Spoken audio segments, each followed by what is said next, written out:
Hey guys, Planet Everything here, and today, it's been a really long time, and I'm very sorry for that, but I'm really excited to be back.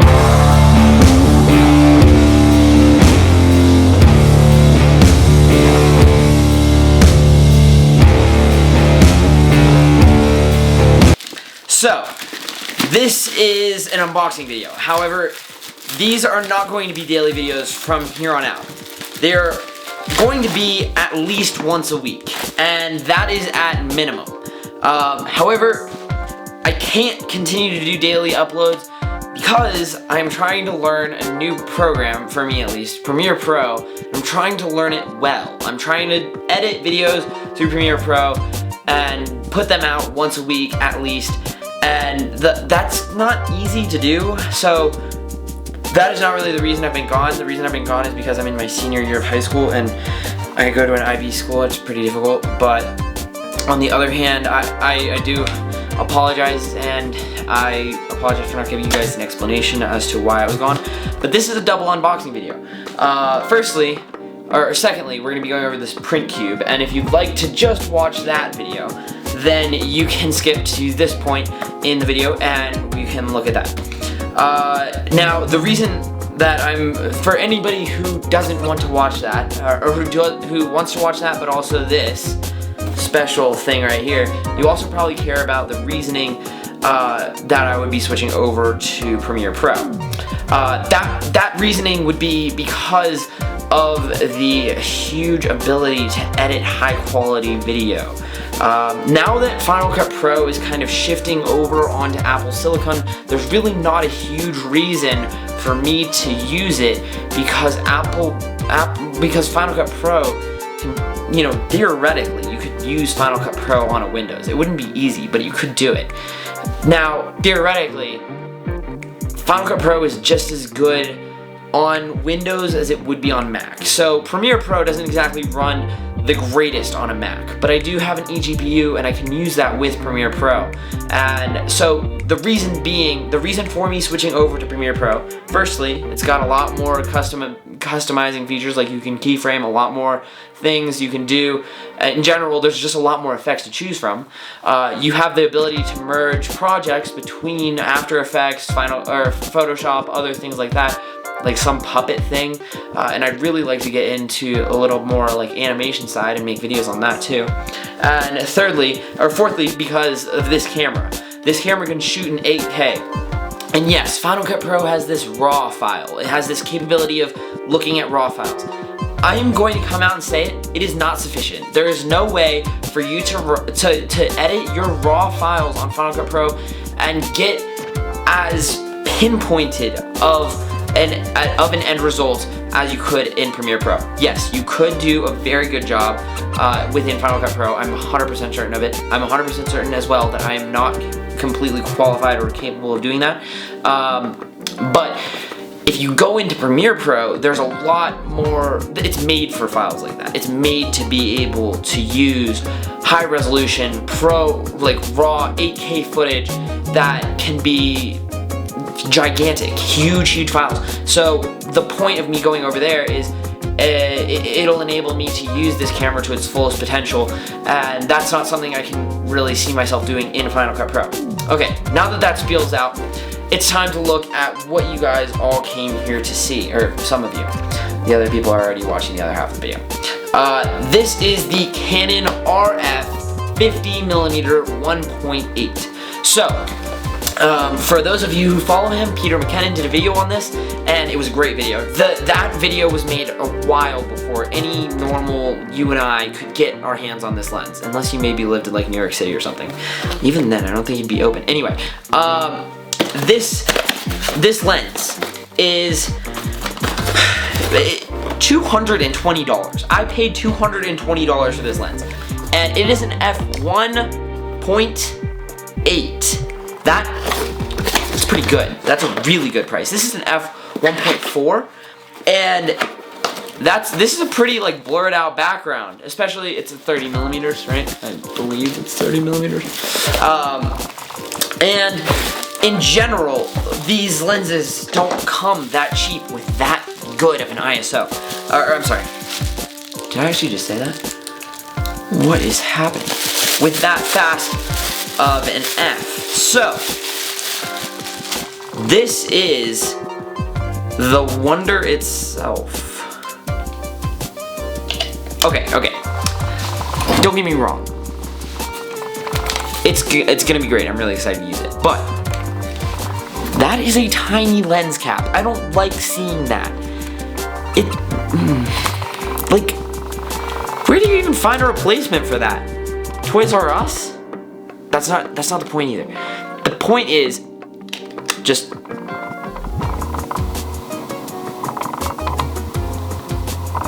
you hear that noise? That's the point of this video.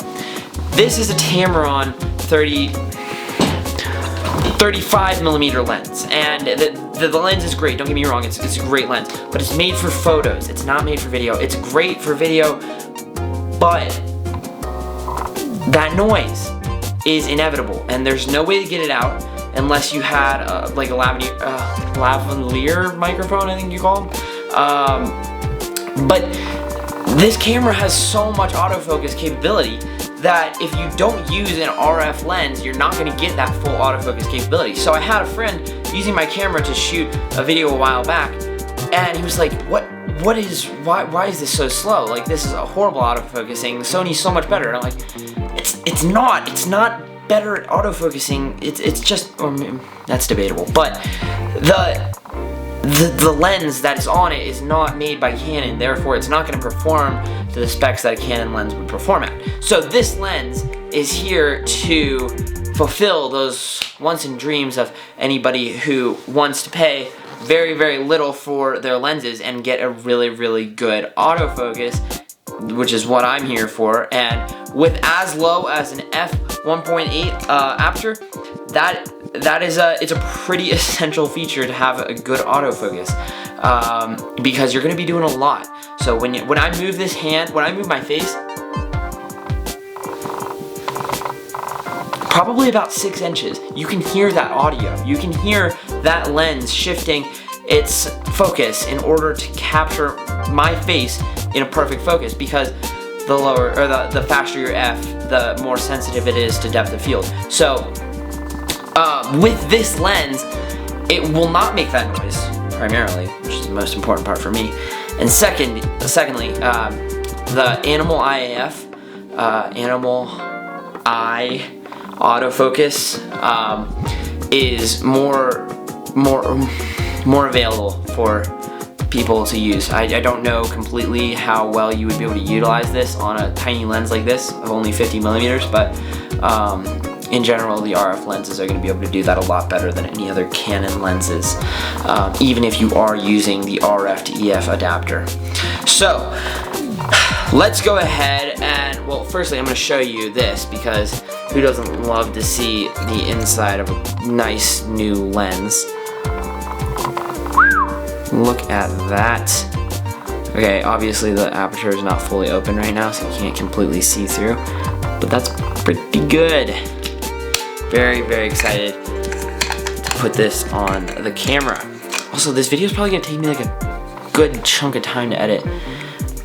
I don't know, it's really frustrating me how many days it's been since I've uploaded. Anyway, let's see how this looks from your perspective. Okay, so now it is time to look at the second part of this unboxing, the print cube. Now, am I skeptical about this? Yes, I ordered this over a year ago. No, that's not correct. I have a really loose grasp on time, to be honest. Like 9 months ago. Anyway, I ordered this a very long time ago, and to their defense, COVID did impact a lot of Chinese companies being able to ship out to the US and be able to work as well. So that's part of the reason that this was manufactured and took so long to get to me. But this is the print cube. It has a very strange skill set. I'll play a little bit of the Kickstarter video right here.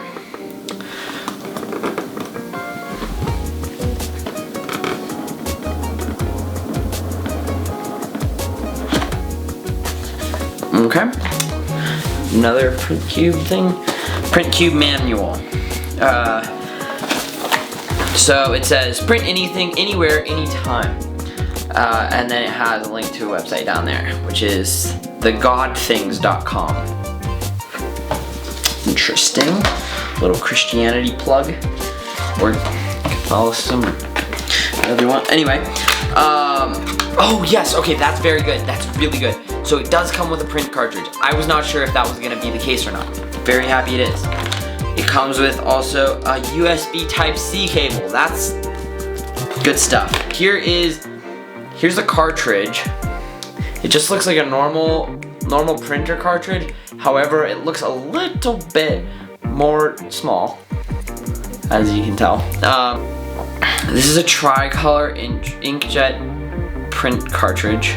And I believe you can actually get a replacement of this at a Staples or a normal store, but that is still not completely certain. It is a website, and the website is somewhat sketchy. Well, not sketchy, but very low-key, at least. Okay, so it turns out it actually really can write pretty well. Other than the D on this word, on my name, it didn't completely get the beginning letter or the top parts. That's also probably just because the cartridge is still brand new. Or it's just a problem with mine because I didn't see this with other people's online. But it gets the whole word calculator really well. And I could actually see myself using this for like notes and things in class. And just, this is really, really cool. Like, this is actually really, really satisfying to just swipe something across a page and watch something appear behind it that wasn't there before. That's really cool.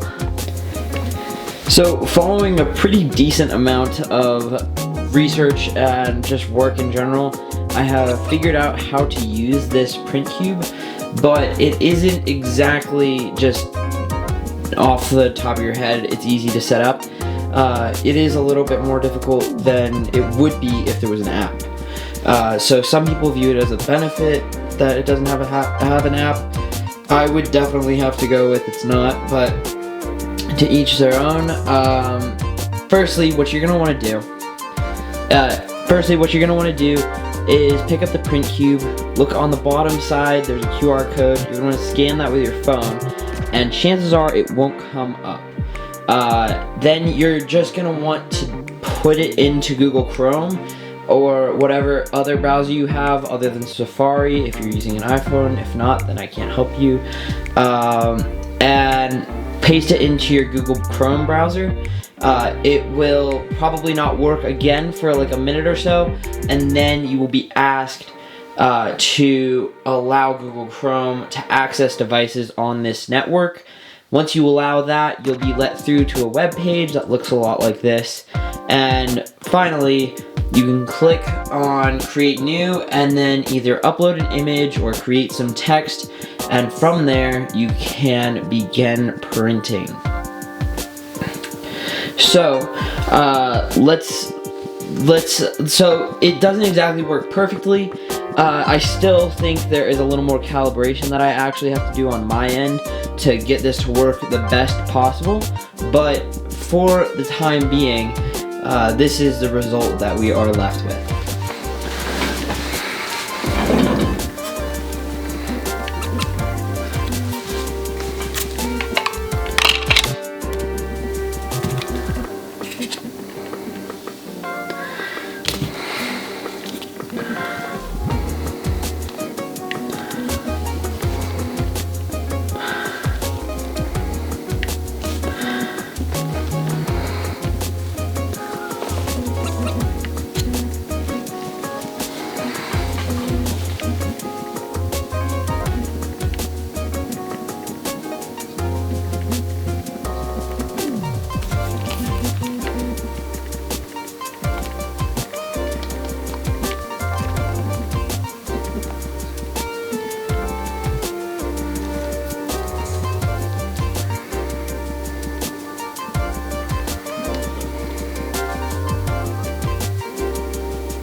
So what I'm noticing is the more you use it, the more the color actually comes through. Although it should be pretty like universal, each color should come through the same amount. It seems like red and yellow seem to come through the most. My blue is definitely a little bit off, but that also could just be to do with this cartridge specifically. But it does seem to warm up, if you will, as you go on. And the more you press down, it doesn't really help a whole lot. If you actually just let it roll on the rollers rather than press down, you get a pretty good result. As far as it goes with what was seen online, I can't say it's the exact same because this is my calculator, okay? Let's try using that. If we go here, technically it should print. We'll put my name on it, okay? We'll create a new file. Delete, home, add, text, David's calculator.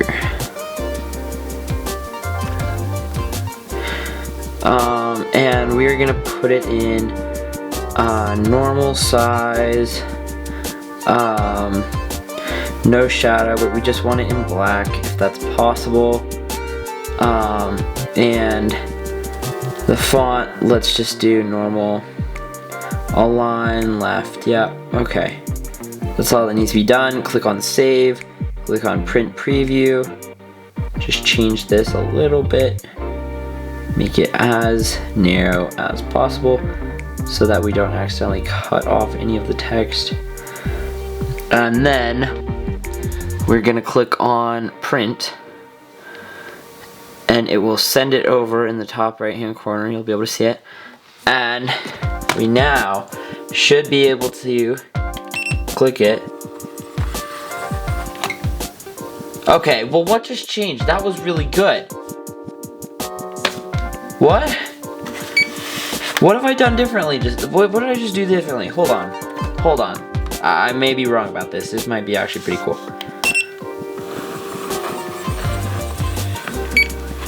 Okay, that's pretty cool. I'm gonna go wash this off and we're gonna do it again. Because if we're being completely honest here, the product that we saw online is not this. This is kind of mediocre, especially compared to that. That was able to print much better on other things. Other people, however, have been able to get theirs to work much better than I did. So, if you want to see something like that, go to other people's channels, watch other people's videos. But this is just a completely I haven't tampered with it, nothing. It came out of the box, I started using it, and I was able to print it like that. That was the best I could do. Those last couple of examples where it said David's calculator, that was probably the best results that I could get. And to be honest, they were actually pretty good, especially for as rickety as it does feel. It's somewhat unstable feeling, like it feels like you could kind of crush it in your hand, but it does perform pretty well. And I'm pretty impressed actually. So yeah, that's a pretty good. It's a pretty good product, especially for Kickstarter. I've gotten some pretty lousy Kickstarters before, but that one's pretty good. So yeah guys, that's pretty much it for this video. If you liked it, please give me a thumbs up. Don't forget to subscribe, and also please share with your friends because, you know, sharing is caring.